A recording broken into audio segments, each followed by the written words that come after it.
Good morning student. बच्चों, हम monopolistic competition को पढ़ रहे थे और मोनोपोलिस्टिक कंपटीशन के अंदर आज हम छठे पार्ट यानी लास्ट पार्ट के ऊपर पहुंच चुके हैं। आज हमारे पास जो कॉन्सेप्ट है वो मैं बता देता हूं आपको एक बार। सबसे पहला जो कॉन्सेप्ट है वो हम पढ़ेंगे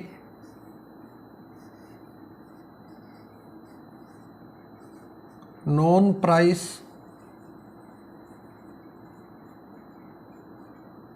कंपटीशन, देन उसके बाद में पढ़ेंगे प्राइस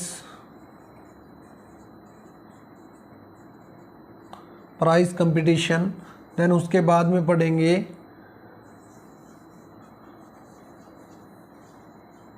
सेलिंग कॉस्ट और फिर पढ़ेंगे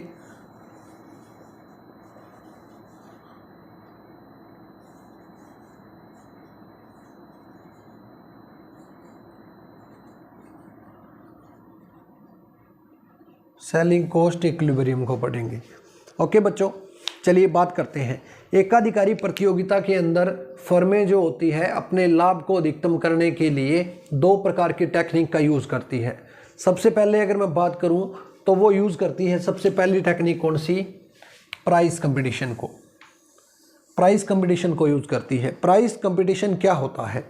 प्राइस कंपटीशन का मतलब होता है, मान लो फर्म ए ये है, फर्म बी ये है, ये दो फर्में हैं। मान लो पहले प्राइस कितना है,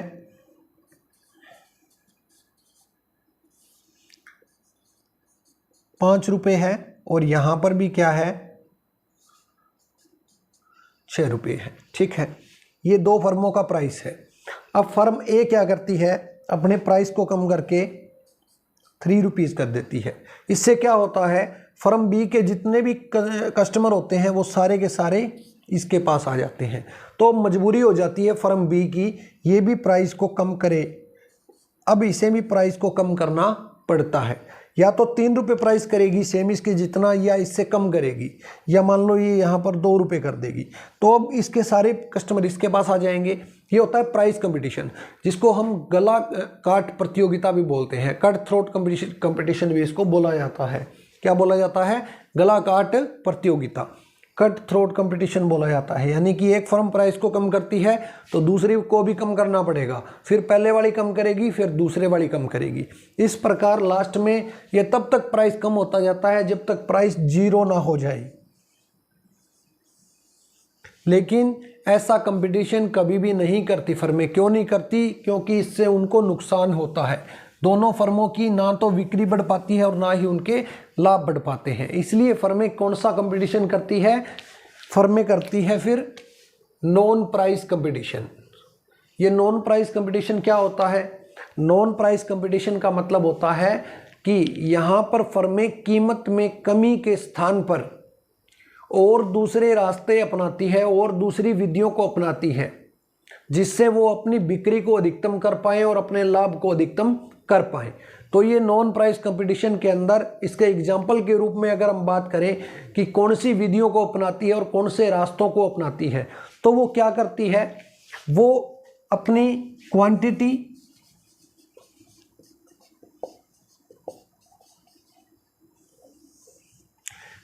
को कम कर देती है, क्वालिटी को बढ़ा सकती है,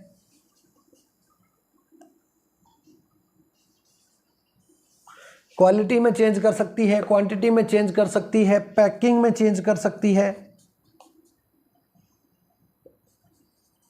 डिजाइन में चेंज कर सकती है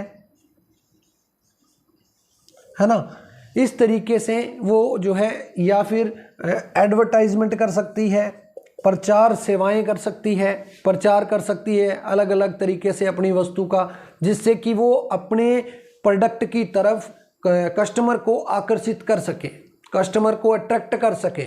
ऐसे रास्ते अपनाती है। यानी कि एडवर्टाइजमेंट कर देगी, वस्तु को अच्छा दिखाएगी दूसरे के मुकाबले। ठीक है ना। जैसे हम टीवी में दिन रात देखते हैं, एडवर्टाइजमेंट होती रहती है, टूथपेस्ट की एडवर्टाइजमेंट होती है, चाय की एडवर्टाइजमेंट होती है, तो उसमें अपने प्रोडक्ट को बढ़िया दिखाया जाता है। ठीक है ना, ऐड के द्वारा। या फिर यहाँ पर केवल सूचना देना ही काफ़ी नहीं होता प्रोडक्ट की, प्रोडक्ट के गुणों को बार बार कस्टमर को बताया जाता है। ठीक है ना, क्योंकि यहाँ पर कस्टमर जो होते हैं उनको मार्केट में प्रोडक्ट की पूरी जानकारी नहीं होती। तो इस प्रकार से बहुत सारे रास्ते होते हैं, जैसे एडवर्टाइजमेंट हो गया, पैकिंग अलग हो गई, साइज अलग हो गया, क्वांटिटी को अलग अलग कर दिया, प्राइस को अलग कर दिया, ठीक है ना। बहुत सारी प्राइस का नहीं होता इसके अंदर, प्राइस के अलावा वो एक वस्तु के साथ में एक निःशुल्क उपहार दे दिया कोई, है ना, कैश ऑन डिलीवरी का ऑप्शन दे दिया, होम डिलीवरी का ऑप्शन दे दिया। इस प्रकार से बहुत सारे तरीके होते हैं जिससे कस्टमर को अपनी तरफ अट्रैक्ट किया जाता है। उसको क्या बोलते हैं हम, नॉन प्राइस कंपटीशन बोलते हैं। ठीक है बच्चों, चलिए आगे बात करते हैं सेलिंग कॉस्ट की। सेलिंग कॉस्ट क्या होती है? सेलिंग कॉस्ट क्या होती है बताइए।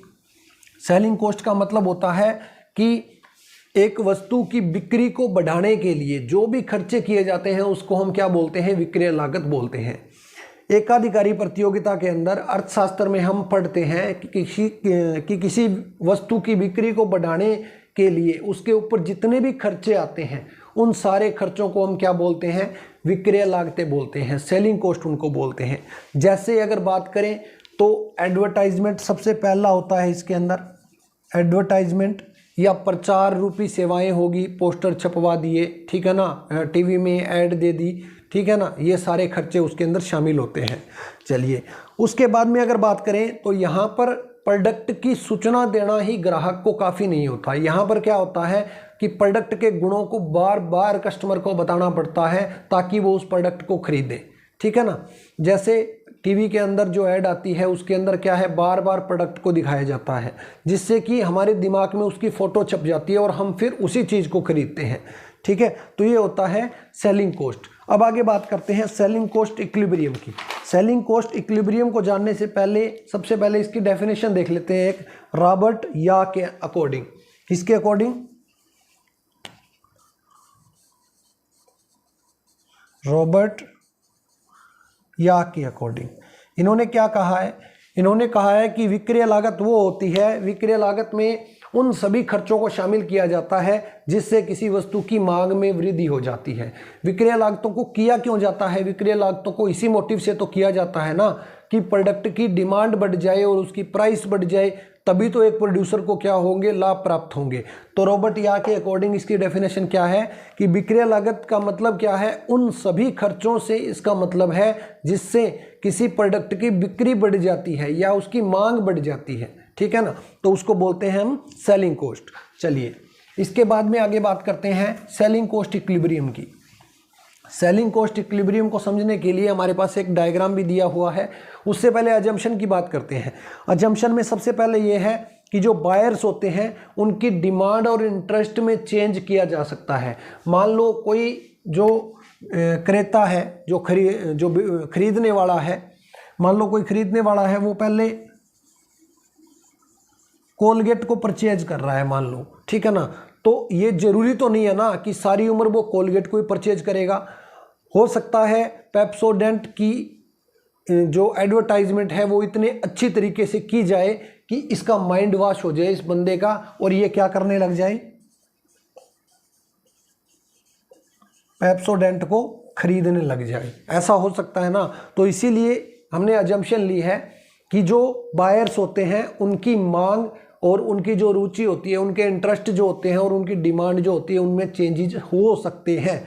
चलिए दूसरी ही अजम्पशन की बात करें तो यहाँ पर जो बायर्स होते हैं उनको वस्तु की अलग अलग वैरायटी के बारे में नॉलेज नहीं होती। उसे नहीं पता होता कि जो टी है उसके कितने ब्रांड मार्केट में मिल रहे हैं, उसे ये नहीं पता होता कि टूथपेस्ट है उसके कितने ब्रांड हैं, शूज़ है उसके कितने ब्रांड हैं। बहुत सारे ब्रांड मार्केट के अंदर अवेलेबल होते हैं। सारे ब्रांड्स की जो सारी वैरायटी है उनके बारे में जो बायर्स होता है उसको नॉलेज नहीं होती। ये दो अजम्पशन हम लेके चलते हैं। पहली कौन सी थी कि डिमांड और इंटरेस्ट के बारे में, इंटरेस्ट में चेंज कर सकते हैं हम। एक जो कंज्यूमर होता है उसकी डिमांड और इंटरेस्ट को चेंज कर सकते हैं। मान लो चाहे पहले वो किसी भी चीज़ को खरीद रहा हो, इससे कोई फ़र्क नहीं पड़ता। अगर हमारी एडवर्टाइजमेंट अच्छी है तो हम उसको मजबूर कर देंगे अपना प्रोडक्ट खरीदने पर, ठीक है ना। इसलिए इस अजम्पशन को लिया गया है। और दूसरी अजम्पशन कि बहुत सारी वैरायटी मार्केट में अवेलेबल होती है, उन सब वैरायटी का कस्टमर को पता नहीं होता, उसको नॉलेज नहीं होती, उसको बस या तो उसी चीज़ का पता होता है जिसको वो खरीद रहा होता है, या फिर उसके कोई नियर सब्स्टिट्यूट होते हैं एक दो, उसके बारे में पता होता है, बाकी सभी वैरायटी का उसको पता नहीं होता। चलिए इसके बारे में बाद में बात करते हैं। Size of shape of selling cost. जो सेलिंग कॉस्ट होती है उसको किसने बताया था? चैम्बरलिन ने बताया था। चैम्बरलिन ने क्या कहा कि इसका जो साइज होता है वो यू शेप का तो होता है, ठीक है ना, यानी कि स्टार्टिंग के अंदर जो सेलिंग कॉस्ट होता है वो नीचे की तरफ गिरता है, फिर कांस्टेंट हो जाता है और फिर बढ़ना शुरू हो जाता है, यानी कि ये क्या होता है? यू शेप का होता है जो सेलिंग कॉस्ट है, वो एसएस जो सेलिंग कॉस्ट है वो यू शेप का होता है। ये किसने बताया? प्रोफेसर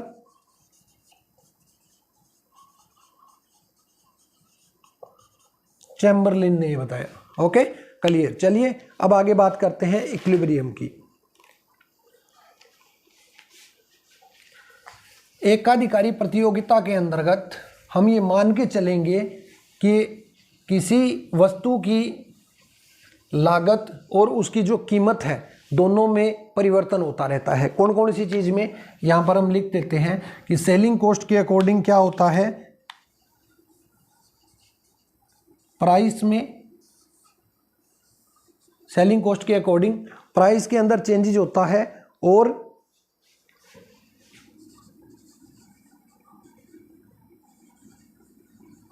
सेलिंग कॉस्ट और प्राइस इन दोनों के अंदर चेंजेस आते रहते हैं। मोनोपोलिस्टिक कंपटीशन में हम पढ़ रहे हैं, और इन दोनों में चेंजेस के कारण क्या होता है? प्रोडक्ट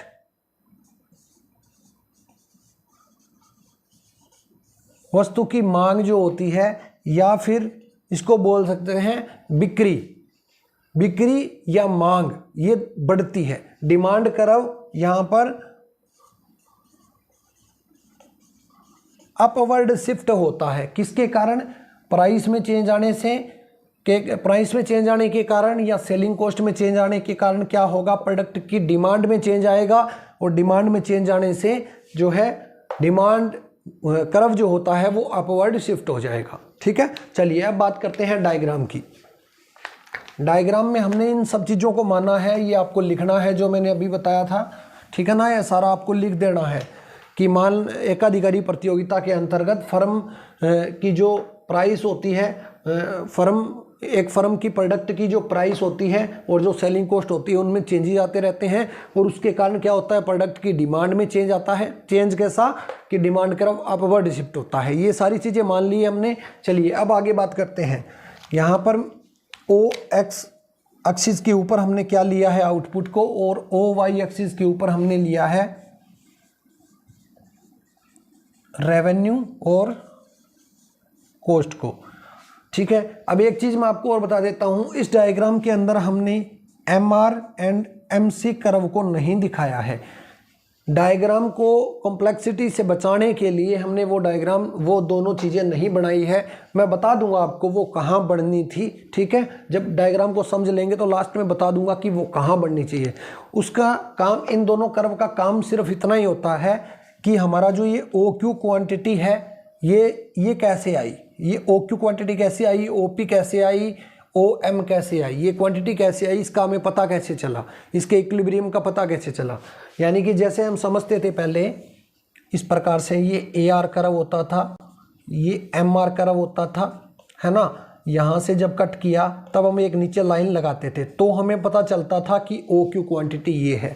तो ये MR कर्व यहाँ पर मिसिंग है, समझ आई बात। AR कर्व तो दिया हुआ है लेकिन MR कर्व मिसिंग है और ये MC कर्व मिसिंग है। तो ये यहाँ पर हम बना सकते हैं, यहाँ से MR कर्व बना देंगे, इसको यहाँ पे कट कर देंगे। तो मान लो यहाँ पर कट हुआ तो उससे हमें पता चल गया कि ये OQ क्वांटिटी हमारे को मिल गई। ये इक्विलिब्रियम इस प्रकार से होता है। ठीक है, तो ये MR कर्व और MC कर्व हमने इस डायग्राम को जटिलता से बचाने के लिए नहीं बनाए हैं इसके अंदर। चलिए, हमने OY एक्सिस के ऊपर क्या लिया है? आउटपुट को लिया है, और OX एक्सिस के ऊपर आउटपुट को लिया है, OY एक्सिस के ऊपर हमने रेवेन्यू और कॉस्ट को लिया है। सबसे पहले जब एडवर्टाइजमेंट कॉस्ट नहीं लगाई जाती, यानी कि सेलिंग कॉस्ट जो होती है वो नहीं लगाई जाती, तब की बात करते हैं। तब जो है इस प्रकार से जो आउटपुट डिटरमिन हुआ वो ओ क्यू हुआ। कितना हुआ? ओ क्यू हुआ। यहां पर एवरेज कॉस्ट कितनी है? ACP। ये एवरेज कॉस्ट है। जब सेलिंग कॉस्ट नहीं लगाई जाती, जब विक्रय लागत नहीं लगाई जाती तो औसत लागत इतनी है। और ये डिमांड कर्व है, ये डिमांड कर्व है हमारा। ठीक है, चलिए अब यहां पर बात करते हैं एवरेज कॉस्ट यहां है। अब देखिए ओ क्यू आउटपुट इतना हो रहा है, ठीक है, और यहां पर लागत कितनी है वो देखिए। सॉरी, ये डायग्राम थोड़ा सा यहां पे मिसिंग है।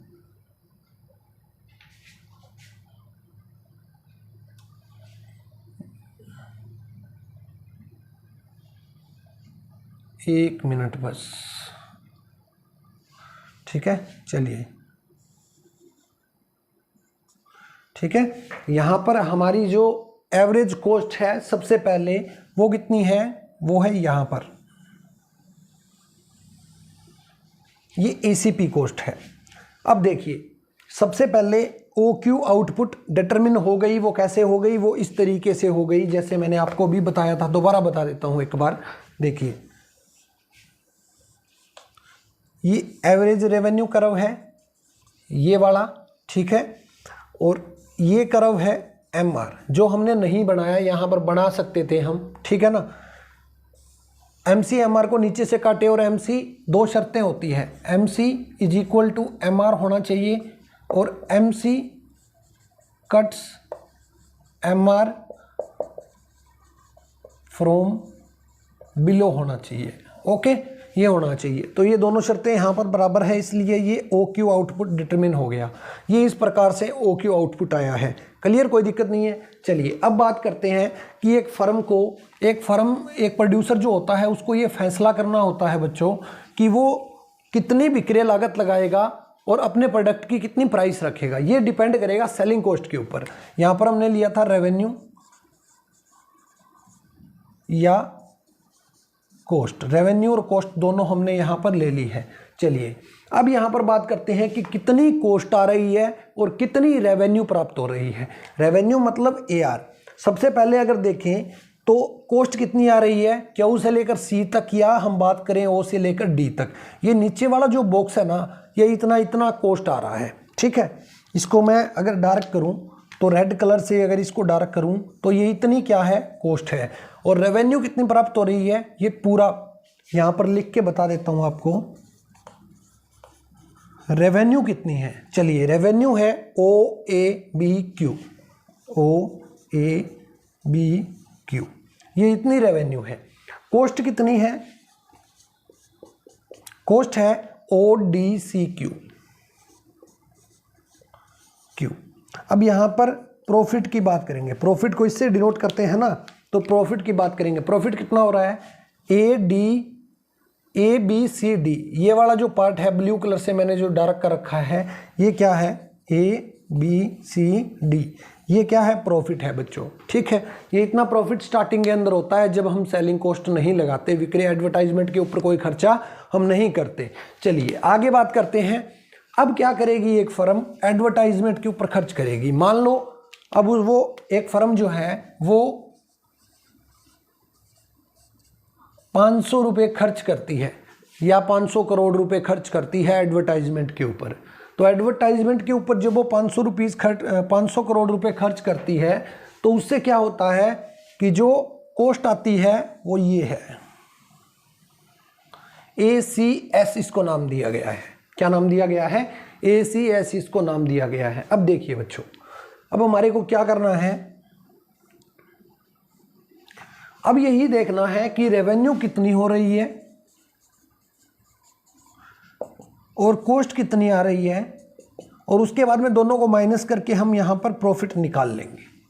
ठीक है बच्चों, चलिए अब ये सेलिंग कॉस्ट है, ये सेलिंग कॉस्ट ACS के नाम से है। ठीक है, अब देखिए, अब ये पूरा बॉक्स की बात करते हैं। OP प्रोडक्शन हो रहा है, कैसे होगा वो मैंने अभी आपको जो डायग्राम बना के दिखाया था, ये वाला AR और MR जहाँ पे कट किया, ये OP, इतना प्रोडक्शन हो रहा है। यहाँ पर भी हमने MR और MC कर्व को नहीं बनाया है, हमको बनाना चाहिए था, लेकिन डायग्राम कॉम्प्लेक्स हो जाता, समझ में ना आता, यहाँ पर कर्व ही कर्व बन जाते, इसलिए उस कॉम्प्लेक्सिटी से बचाने के लिए यहाँ पर ये दो कर्व नहीं बनाए हैं हमने MC और MR को। ओके, चलिए आपको समझाने के लिए मैंने बता दिया, इतना काफ़ी है। और बाकी मोनोपोली कंपटीशन आपने पढ़ रखा है, तो उसके अंदर आपको पता होना चाहिए कि OP जो OQ क्वांटिटी है, OP है, OM है, ये कैसे निकलती है, ठीक है ना। MC = MR और MC MR को नीचे से काटे, ये दोनों शर्तें फॉलो होनी चाहिए,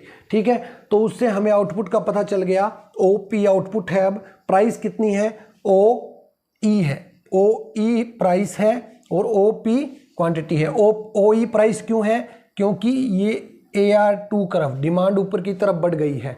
जब हमने सेलिंग कॉस्ट के ऊपर खर्चा किया तो उससे क्या हुआ, पहले हमने माना था ना स्टार्टिंग के अंदर कि हम सेलिंग कॉस्ट को बढ़ाएंगे तो प्राइस भी बढ़ेगी, तो प्राइस भी यहाँ पर बढ़कर पहले प्राइस कितनी थी, OA थी, अब प्राइस OE हो चुकी है। और इक्विलिब्रियम आउटपुट कितना है, OP हो चुका है, अब OP।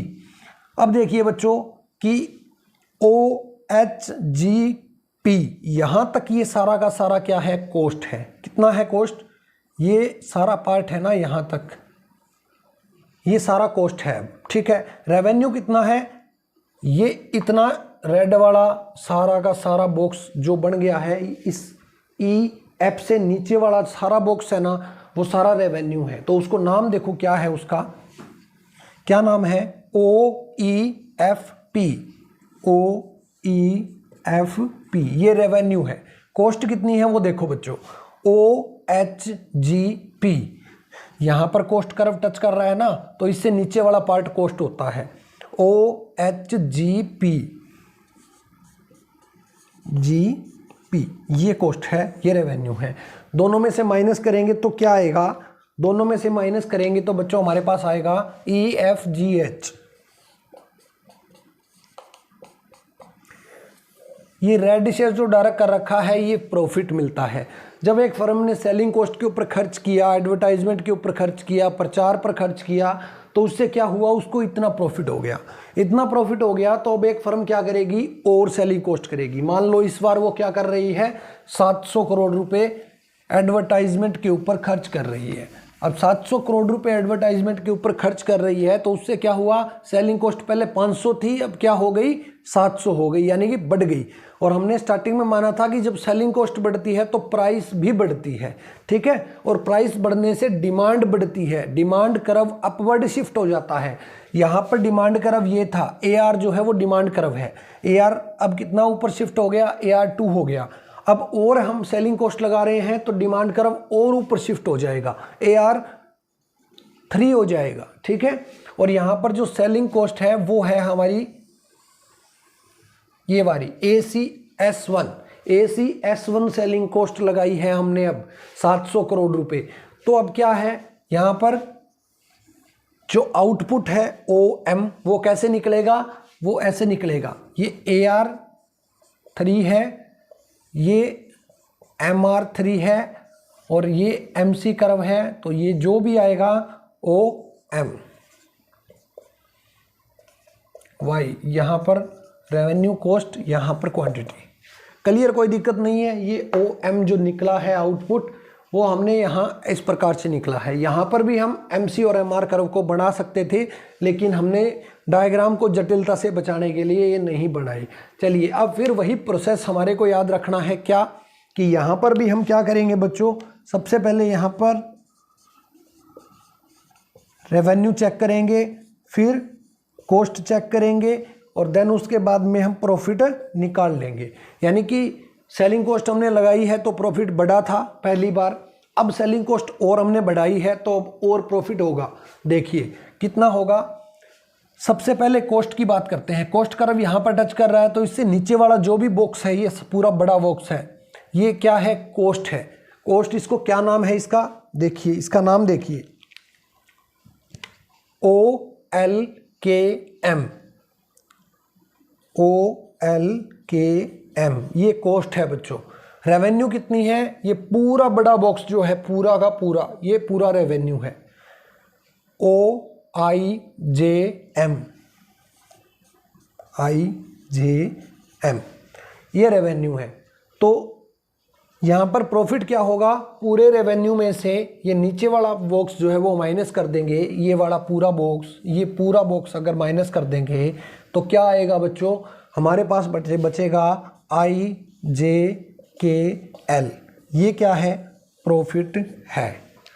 तो इस डायग्राम के अंदर इतना ही था बच्चों कि हमारे को क्या समझना था, सेलिंग कॉस्ट इक्विलिब्रियम को समझना था कि सेलिंग कॉस्ट इक्विलिब्रियम कैसे होता है, सेलिंग कॉस्ट का संतुलन कैसे होता है। यानी कि जब हम विक्रय लागत को बढ़ाते हैं तो उससे क्या होता है, विक्रय लागत को जब हम बढ़ाते हैं तो हमारी एक तो बिक्री बढ़ रही है, एक हमारे लाभ लगातार बढ़ते जा रहे हैं। जैसे जैसे हमने सेलिंग कॉस्ट को इंक्रीज किया, डिमांड कर्व लगातार बढ़ता जा रहा है, हमारे प्रॉफिट लगातार बढ़ते जा रहे हैं। डिमांड बढ़ेगी, प्राइस बढ़ेगा।